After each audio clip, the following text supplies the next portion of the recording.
Okay, this video goes with the 5-6 practice. We'll do a couple of selected problems. For the law of sines, I've written a law of sines up here at the top as a reference. And they give us different mixtures of things. Sometimes we might have to use triangle sums. So also remember that in a triangle, like if you have triangle ABC, the measure of angle A plus the measure of angle B plus the measure of angle C is equal to 180. So we might also have to use that. And we'll see how this goes. So let's look at number 2. So for every one of these, we need to draw a triangle to help organize the information. And you'll probably have to do these on a separate page because some of these do take up more room than the space that's allotted there. And you want to be able to spread things out so that you can be sure you get the correct answers. So I'm just going to draw a triangle. It doesn't have to be to scale. I'm going to call it ABC. Again, the angles can be any place. Now it's telling me that A is 33 degrees. So I'm going to label A as 33. It's telling me that B is 29 degrees. It doesn't give me C, but it tells me that the side opposite angle B is a 41. So this is a 41. And it wants me to solve the triangle. Now when they say solve the triangle, they mean find all the angles and all the sides. So in other words, we need to find little a, side A. We need to find little c, which is side C. And also we need to find angle C. So the easiest thing to do to start with would be to find angle C using triangle sums. 33 plus 29 subtracted from 180.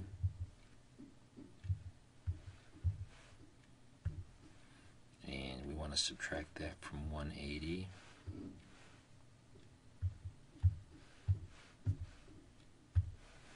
Comes out to be 118. So angle C is 118.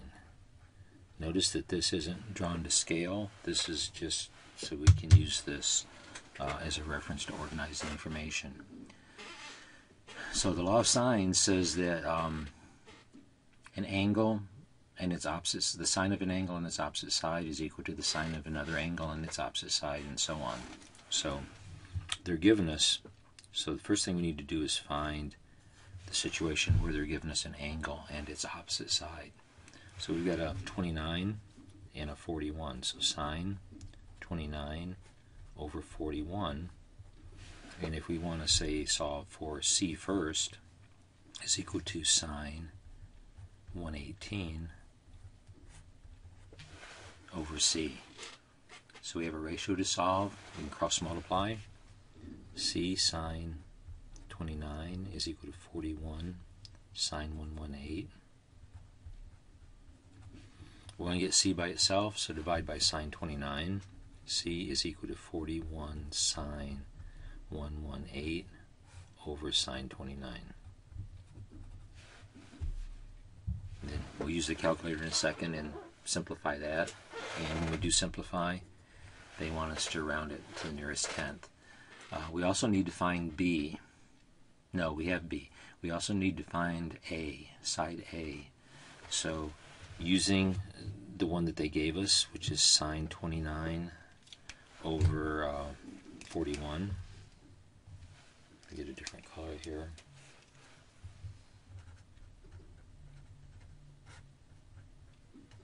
That's going to be equal to angle A, which is sine 33,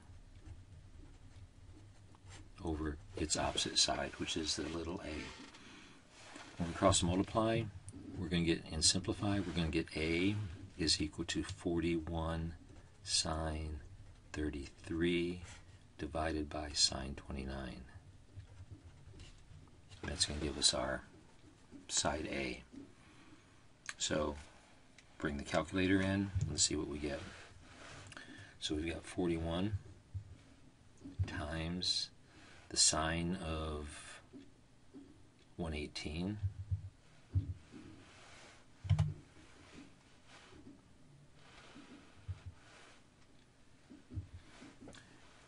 And then we are going to divide that by,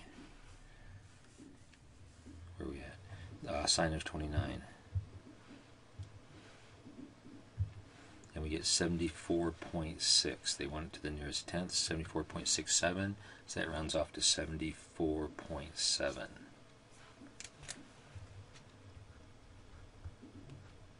For side C.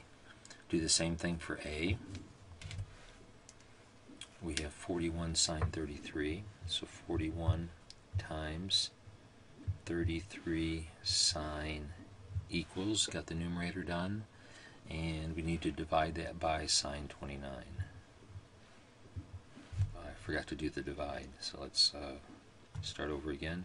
So we have 41 times sine 33, and we want to divide that by the sine of 29.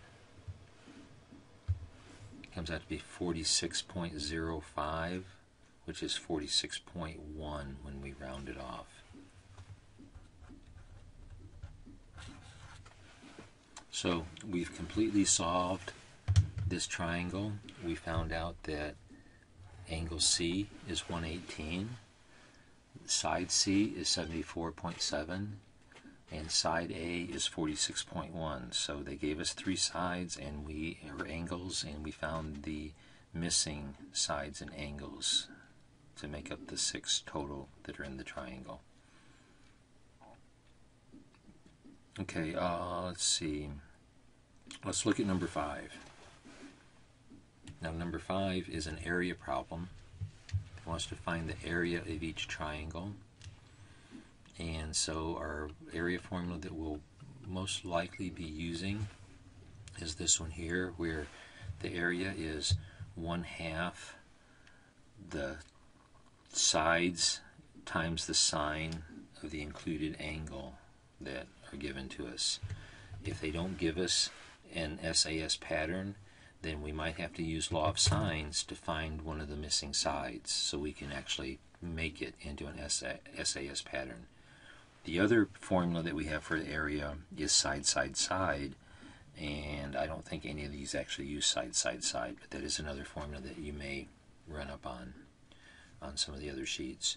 So looking at number 5, first thing I need to do to organize the information is to sketch a triangle and label it. Call it ABC. Again, doesn't have to be to scale. So little c, the side opposite C, is a 4, and angle A is a 37, and angle B is a 69. Okay, so that's what I'm given, and they want me to find the area. So notice that I don't have the 1/2 AB sine theta pattern. I actually have a side that's in between two angles, so I need to find another side. I could try to find that side, and that would let me use side angle side this way with the formula, or I could find this side over here, and that would let me use side angle side with this formula over there. I don't really have enough right now to actually find either one of these sides, but since triangle sums says that all those angles have to add up to 180 degrees, I can actually find the measure of angle C, and then I have enough to set up the law of sines and then find one of the missing sides using the ratio. So that's what I'm going to do. I'm going to add 69 and 37. I'm going to subtract that from 180. Okay, so 69 and 37 is 106. 106 from 180 gives me 74. So angle C is a 74.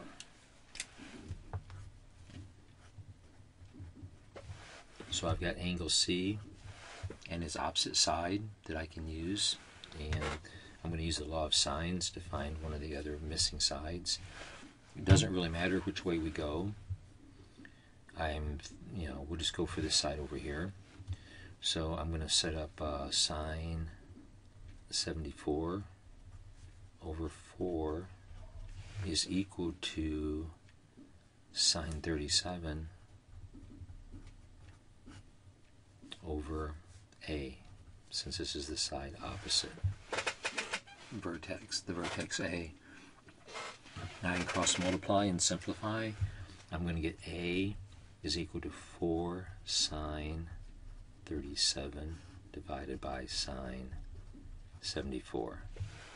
So that's going to give me my little A. And what I did here was I did A sine 74 is equal to 4 sine 37, and then I had to divide by sine 74 to get A by itself. So after you do a few of these, you can probably see the pattern and skip the in-between steps. Okay, so 4 sine 37, 4 times 37 sine equals, that's the numerator, divided by sine 74 equals 2.5. So A is 2.5. Okay, now that I've got A is 2.5, I actually have an SAS pattern. Here's my side, here's my angle, and there's my side. I've got the two sides with the included angle. I can use the K equals 1/2 AB sine theta formula and solve for the area. So the area, K, is 1/2 4 times 2.5 times the sine of the included angle, which is 69. So let's do that. 1/2 is 0.5 times 4 times 2.5 times the sine of 69 comes out to be 4.667. They want this again rounded to the nearest tenth, so that rounds off to 4.7 square units. So the area is 4.7. It doesn't give us any type of dimensions, so square units. So this is a typical example when you have to find the area of a triangle.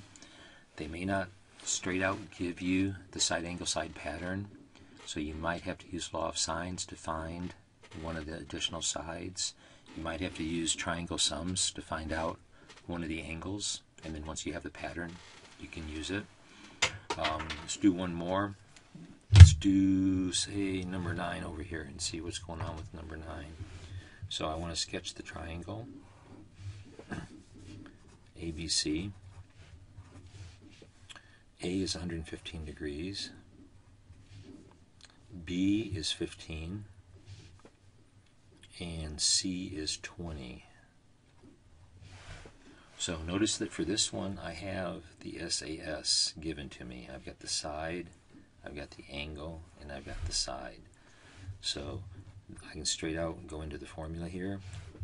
K is 1/2 the two sides multiplied together, 15 times 20 times the sine of the included angle, which is 115. So I have 0.5 times 15 times 20 times sine of 115, and that comes out to be 135.946, again round to the nearest tenth. So we have 135.9 square units. Okay, so that's about all we have time for on these. These are some sample problems using the law of sines and also using the area of a triangle formula.